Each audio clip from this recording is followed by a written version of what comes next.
કેમ છો વિદ્યાર્થી મિત્રો? આજે આપણે ફરી ચેપ્ટર 7 આલ્કોહોલ ફિનોલ અને ઇથર સંયોજનોના કેટલાક અગત્યના પ્રશ્નો છે તે જોઈએ. મિત્રો, આ ચેપ્ટરમાં એક આ અગત્યનો પ્રશ્ન વારંવાર પુનરાવર્તિત રીતે પૂછા કરે છે. વિલિયમસન સંશ્લેષણને આધારે ઇથરની બનાવટ અને આ પદ્ધતિની મર્યાદા સમીકરણ સહિત સમજાવો. તો મિત્રો, ની બનાવટ આપણે જોઈ લઈએ. તો મિત્રો, વિલિયમસન સંશ્લેષણમાં આલ્કાઇલ હેલાઇડની પ્રક્રિયા સોડિયમ આલ્કોક્સાઇડ સાથે કરવામાં આવે તો નિપજ તરીકે ઇથર પ્રાપ્ત થાય છે. મિત્રો, આ પ્રક્રિયાનો ફાયદો એ છે કે વિલિયમસન સંશ્લેષણ દ્વારા અસંમિત ઇથર સંયોજનો પણ બનાવી શકાય. એટલે કે આલ્કાઇલ વિસ્થાપિત સંયોજનો છે એવા પણ, એટલે કે દ્વિતીયક અને તૃતીયક આલ્કાઇલ સમૂહ ધરાવતા ઇથર સંયોજનો બનાવી શકાય છે. ઉદાહરણ તરીકે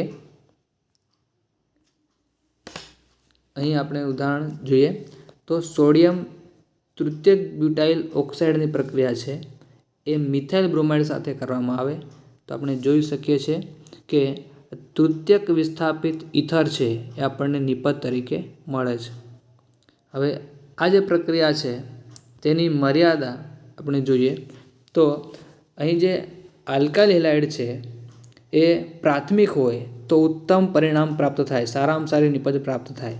પરંતુ દ્વિતીયક અને તૃતીયક આલ્કાઇલ હેલાઇડ સંયોજનોના કિસ્સામાં અહીં પ્રક્રિયા છે એ વિલોપન પ્રક્રિયા અને વિસ્થાપન પ્રક્રિયા છે એ સ્પર્ધા કરે છે અને નિપજ તરીકે વિલોપન પ્રક્રિયા છે એ થઈ અને આલ્કીન બને છે. દાખલા તરીકે અહીં તૃતીયક આલ્કાઇલ બ્રોમાઇડ છે તેની પ્રક્રિયા સોડિયમ મિથોક્સાઇડ સાથે કરવામાં આવે તો નિપજ તરીકે આલ્કીન પ્રાપ્ત થાય છે. અહીં ઇથર પ્રાપ્ત થતો નથી. તો મિત્રો, આ વિલિયમસન સંશ્લેષણની મર્યાદા છે. હવે કેટલીક વાર વિલિયમસન સંશ્લેષણ છે તેને અન્ય રીતે પણ પૂછવામાં આવે છે. થોડો પ્રશ્ન છે ફેરવીને, તો એ પ્રશ્ન પણ આપણે જોઈ લઈએ. આ પ્રમાણે પ્રશ્ન પૂછી શકાય: નીચે દર્શાવેલ ઇથર સંયોજનોની વિલિયમસન સંશ્લેષણ દ્વારા બનાવટ માટેના પ્રક્રિયકોના નામ અને સમીકરણ લખો. આ રીતે પણ એકવાર પૂછાય છે. તો આપણે જોઈ લઈએ. પહેલું છે પ્રોપોક્સીપ્રોપેન. તો પ્રોપોક્સીપ્રોપેન છે એ વિલિયમસન સંશ્લેષણ દ્વારા કેવી રીતે બનાવી શકાય તો આપણે જોઈએ તો સોડિયમ પ્રોપોક્સાઇડ છે તેની પ્રક્રિયા 1-ક્લોરોપ્રોપેન સાથે કરવામાં આવે તો નિપજ તરીકે અહીં આપણને 1-પ્રોપોક્સીપ્રોપેન છે તે પ્રાપ્ત થાય છે. એ જ પ્રમાણે મિત્રો, બીજો છે ઇથોક્સીબેન્ઝીન. તો વિલિયમસન સંશ્લેષણ દ્વારા ઇથોક્સીબેન્ઝીન કેવી રીતે બનાવી શકાય? તો મિત્રો, આપણે અહીંયા સ્ક્રીન પર જોઈ શકીએ છીએ કે સોડિયમ ફિનોક્સાઇડ છે તેની પ્રક્રિયા ક્લોરોઇથેન સાથે કરવામાં આવે તો આપણને નિપજ તરીકે ઇથોક્સીબેન્ઝીન પ્રાપ્ત થાય છે. તે જ પ્રમાણે 2-મિથાઇલ પ્રોપેન છે તે પણ આપણે મેળવી શકીએ છીએ.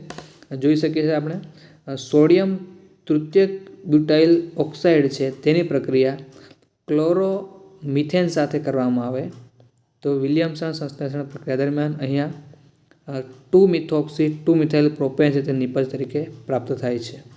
તો આ પ્રમાણે મિત્રો, આપણે વિલિયમસન સંશ્લેષણ દ્વારા અલગ અલગ પ્રકારની જે નિપજ છે એ મેળવી શકીએ છીએ, જેમાં આપણે તૃતીયક આલ્કાઇલ સમૂહ ધરાવતી નિપજો પણ મેળવી શકીએ છીએ. તે જ પ્રમાણે મિત્રો, બીજો એક પ્રશ્ન છે એ કેટલીક વાર પૂછ્યા કરે છે, જે આપણે જોઈ શકીએ છીએ હાઇડ્રોબોરેશન ઓક્સિડેશન દ્વારા આલ્કીનમાંથી આલ્કોહોલની બનાવટ સમજાવો. હવે આપણે એનો કેવી રીતે સમીકરણ દ્વારા ઉત્તર આપી શકીએ એ જોઈ લઈએ. તો અહીંયા સ્ક્રીન પર સમીકરણ જોઈ શકીએ છીએ. અહીં પ્રોપ 1-ઇનની પ્રક્રિયા ડાયબોરેન સાથે કરવામાં આવે તો અહીંયા આપણને યોક્સિલ નિપજ પ્રાપ્ત થાય છે. અહીંયા ડાયબોરેનમાં જે બોરેન છે એ અહીંયા યોક્સિલ નિપજ આપે છે. આલ્કીનનો દ્વિબંધ છે તે તૂટે છે અને એક બાજુ H અને બીજી બાજુ BH2 છે તે દાખલ થાય છે. એટલે કે અહીંયા આપણને આલ્કાઇલ બોરેન પ્રાપ્ત થાય છે. આ આલ્કાઇલ બોરેનમાં ફરી એકવાર આલ્કીનનો અણુ છે તે ઉમેરાય છે અને ડાયઆલ્કાઇલ બોરેન પ્રાપ્ત થાય છે. ફરીવાર તેમાં આલ્કીનનો એક અણુ ઉમેરાય અને ટ્રાયઆલ્કાઇલ બોરેન છે તે નિપજ તરીકે પ્રાપ્ત થાય. આ ટ્રાયઆલ્કાઇલ બોરેન છે તે સોડિયમ હાઇડ્રોક્સાઇડની હાજરીમાં એટલે કે બેઝિક માધ્યમમાં હાઇડ્રોજન પેરોક્સાઇડ વડે ઓક્સિડેશન પામી અને આપણને આલ્કોહોલ નિપજ તરીકે પ્રાપ્ત થાય છે. આ પ્રક્રિયા દરમિયાન સામાન્ય રીતે આલ્કીનમાંથી આલ્કોહોલ પ્રાપ્ત થાય તો અહીંયા માર્કોનિકોવના નિયમ પ્રમાણે નિપજ મળતી હોય છે, પરંતુ આ પ્રક્રિયા દરમિયાન જે નિપજ છે એ પ્રતિ માર્કોનિકોવના નિયમ પ્રમાણે નિપજ પ્રાપ્ત થાય છે. એટલે કે વધારે હાઇડ્રોજન ધરાવતા કાર્બન સાથે OH સમૂહ છે તે જોડાય છે. તો મિત્રો આ પ્રમાણે અહીંયા આપણને સારી નિપજ પ્રાપ્ત થતી જોવા મળે છે. મિત્રો આ પ્રકારના બીજા અગત્યના પ્રશ્નો સાથે ફરી મળીશું. નમસ્કાર.